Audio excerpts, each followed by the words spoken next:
Nagrabe pang uuto ng dalawa, oh. Mapabili lang. Paano yan?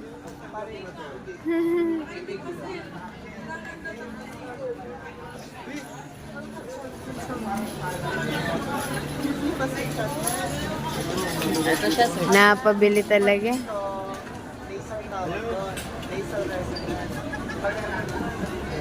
Maganda yan.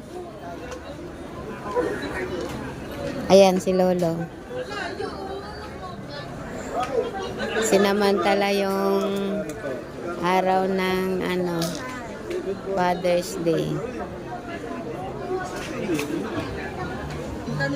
Nagbago na naman. 5 sakto. Kulang piso. Kulang pa ng piso. Bili ka ballpen dun, sir. Hindi, may ano ka dyan na. Yan, bayad na ba yan? Bayad na, sir. Ah, bayad na. Kakanta na lang ako doon, may libreng Hindi, sir, bili ka ballpen, sir, Sige. para 300. Ah, halika na, halika na. Ayan, nautunan naman si Lolo. Ang magandang babae.